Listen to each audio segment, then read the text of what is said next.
నమస్తే. Welcome to Suman TV. నేను మీ యామ్ని. ప్రస్తుతం మనతో ఉన్నారు ప్రముఖ ఆధ్యాత్మికవేత్త, ఆస్ట్రాలజిస్ట్ డాక్టర్ శ్రీమతి కోనాల భాగ్యలక్ష్మి రెడ్డి గారు ఉన్నారు. వారితో మాట్లాడదాం. నమస్తే అమ్మ. నమస్తే అమ్మా. అమ్మ, మనం భోగి గురించి తెలుసుకున్నాం, సంక్రాంతి గురించి కూడా తెలుసుకున్నాం. ఇంకా లాస్ట్ కనుమ. అసలు ఈ కనుమ రోజు ఏ విధంగా చేస్తే మంచిది, అసలు ఏ విధంగా చేయాలి మనం?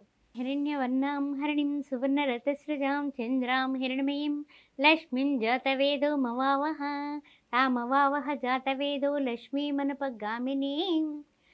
శ్రీ మహాలక్ష్మీదేవిని పశు రూపంలో అంటే గోమాత రూపంలో మనము పూర్తిగా నమస్కారం చేసుకునేటటువంటి రోజు కనుమ రోజు. నైవేద్యాలు నివేదనలు గ్రామ దేవతలకు అయి ఉండొచ్చు, ఇంటి దేవతలకు అయి ఉండొచ్చు. నైవేద్యాలు నివేదించే రోజు కనుమ రోజు. అదే కాకుండా పాడి పశువులు ఎవరింట్లో అయితే ఉంటాయో ఆ పాడి పశువుల్ని చక్కగా శుభ్రంగా కడిగి చక్కగా వాటిని పువ్వులతో పుష్పాలతో అలంకరించి, గోమాత అయితే కనుక వృష్ణ భాగంలో పూజించాలి. శ్రీ మహాలక్ష్మీదేవి గోమాత ముఖంలో ఉండదు, వెనక భాగంలో ఉంటుంది కాబట్టి అక్కడ పూజ చేయాలి. చేసి వీటిలన్నింటినీ కూడా అందంగా అలంకరించే రోజు ఎడ్ల పందాలు. తమిళనాడు కూడా ఈ పశువులతోటి పశు పందాలు బాగా జోరుగా జరుగుతూ ఉంటాయి. అది ఆఖరికి సుప్రీంకోర్టు వరకు వెళ్ళి మరీ వాళ్ళు సాధించుకున్నారు. అది అహింసా ప్రకృతి వద్దు అన్నా కూడా వాళ్ళు మా సాంప్రదాయం గెలవాల్సిందే తమిళనాట అది జరుగుతూ ఉంటుంది.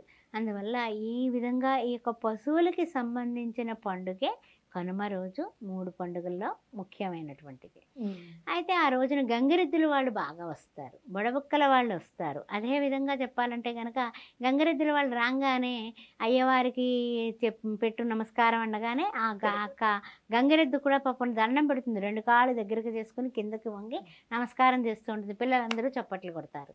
అప్పుడు మన ఇంట్లో ఉన్నటువంటి పట్టు చీరలు పాత ఉన్నా, తర్వాత పంచెలున్నా, అవన్నీ కూడా పెళ్లి బట్టలున్నా గంగిరెద్దుకి అలంకరించి గంగిరెద్దుకి నమస్కారం చేయడం కూడా మన యొక్క సంస్కారం. ఆ తర్వాత 3 సార్లు కూడా ప్రదక్షిణాలు చేస్తారు. చిన్నపిల్లల్ని గంగిరెద్దు కింద నుంచి వాళ్ళని జరిపేలాగా గంగిరెద్దు కాళ్ళు కింద నుంచి దాటిస్తారు. అంటే ఏమైనా సరే ఏదైనా అంటే మనకి తెలియకుండా కానీ తెలుసు కానీ చెడు అనేది ఏదైనా తొక్కినా పిల్లలు వాళ్ళకి ఏమైనా దోషాలున్నా నరదృష్టి ఉన్నా తొలగిపోవడానికి ఈ కనుమ రోజు ఈ గంగిరెద్దుల వాళ్ళతో ఈ విధంగా చేస్తూ ఉంటారు. వాళ్ళు తెగ పొగుడుతారు. పొడుబుక్కల వాడు వస్తాడు, ఆయన హరహర మహాదేవ్ శంభో శంకర అంటాడు. ఆ తర్వాత ఏంటంటే కనుక ఆయన చక్కగా శంఖం ఊతాడు. ఆ శంఖము ఎలా ఉంటుందంటే కనుక ఆ ఓంకార శబ్దంతో మొత్తం మన ఇల్లంతా కూడా నిండిపోయి రోమాలు కూడా చక్కగా అకార ఉకార మకార తత్వమైనటువంటి ఓంకారంతో మన ఇల్లంతా, ఇంట్లో ఉన్నటువంటి ఏమైనా నెగిటివ్స్ ఉంటే కనుక జంగం దేవర ఈ యొక్క శంఖం అనేది ఊదడం వలన మొత్తం కూడా మరి ఆ శంఖ ధ్వని వలన మొత్తం అంతా కూడా పోతుంది.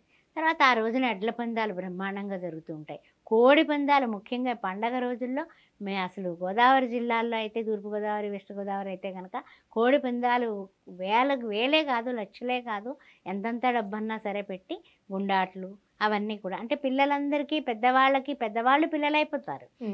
పిల్లలుగా ఉన్న పతంగుల ఎగరవేయడం ఈ పిల్లల కార్యక్రమం. అంతేకాకుండా శాకాహారానికి బదులు కనుమ రోజున మినుమ తినడం అనేది శాస్త్రం. అంటే ఏమిటి, శాకాహారులు అదే మినుమ తింటే అది మాంసాహారం కిందే లెక్క అనేది ఒక నానుడు ఉంది. ఆ విధంగా గారె ముక్క వేసుకుంటారు. అదేవిధంగా ఈ నాన్ వెజిటేరియన్ తినే వాళ్ళందరూ కూడా చక్కగా వాళ్ళు చికెన్లు వండుకుంటారు, చక్కగా వాళ్ళు భుజిస్తారు. అంతేకాకుండా నైవేద్యాలు పెడతారు, మొక్కుకున్నటువంటి నైవేద్యాలు తీర్చుకుంటారు.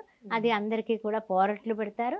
ఆ విధంగా కనుమ పండుగ రోజున చాలా చాలా అద్భుతంగా ఉంటుంది. కనుమ రోజున కానీ కదలకూడదు అంటూ ఉంటారు, అంటే ప్రయాణాలు చేయకూడదు. అవును, ఎందుకంటే అట్లా? ఎందుకంటే కనుక ఆ పండగ 3వ రోజు పండగ కదా, 3 రోజుల పండగ కదా, 3 రోజులు పూర్తయ్యి 30వ రోజున కూడా ఉండి ఆ తర్వాత వెళ్ళాలి అన్నది శాస్త్రం. అంటే 5వ రోజున వెళ్ళాలన్నది శాస్త్రం మనకు చెప్పినటువంటిది. పూర్వం అల్లుళ్ళు వచ్చేవాళ్ళు, కొత్త అల్లుళ్ళు 4 రోజులన్నా ఉండకపోతే ఎలాగా అని అల్లుడిని ఉంచేసేవాళ్ళు. వాళ్ళకి చక్కగా మనుగుడుపు భోజనాలు పెట్టేవాళ్ళు, మంచి షోడశరూపేతంగా పెట్టేవాళ్ళు. అదేవిధంగా కట్న కానుకలు ఇచ్చేవాళ్ళు, కొత్త బట్టలు పెట్టేవాళ్ళు. కూతుర్ని కూడా వదలలేక 5వ రోజున పండగ అయిన తర్వాత పంపుతూ ఉండేవారు. ఆ విధంగా పూర్వకాలంలో ఏమిటంటే ప్రయాణాలు కూడా కష్టం కాబట్టి ఈ పండగ రోజుల్లో ప్రయాణాలు మంచిది కాదు. అన్నది ఉంది. అందుకని కూడా పంపించరు అనమాట.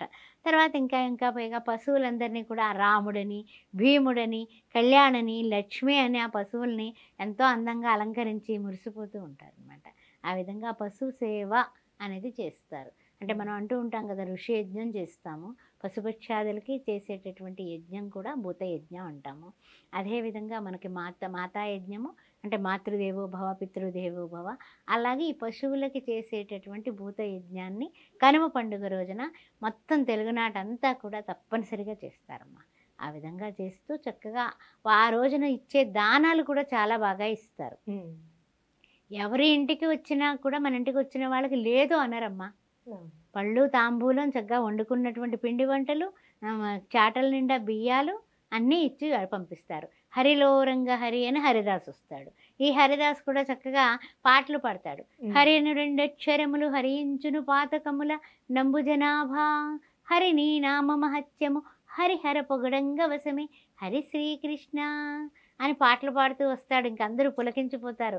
అమ్మో ఇంక మళ్ళీ ఇంక పండగ రోజు పండగలు అయిపోతున్నాయి, ఇక ఎలాగో ఈ హరిదాస్ వచ్చాడు అనుకుని ఆయనకి కడుపు నిండా చక్కగా ఆయన ఎలాగా నెత్తి మీద ఒక చుట్ట పెట్టుకుని రాగి పాత్ర పెట్టుకుని దాన్ని మంచిగా తళతళలాడుతూ తోముతాడు. అది తోమేసిన పాత్రలో చక్కగా బియ్యం వేయించుకుంటాడు. దాని చుట్టూ పూల అలంకరణ. ఆయన కూడా చక్కగా మంచి పట్టు వస్త్రాలు కట్టుకొని హరిలో రంగ హరి అని ఆయన వస్తే పిల్లలందరూ కూడా చేరతారు.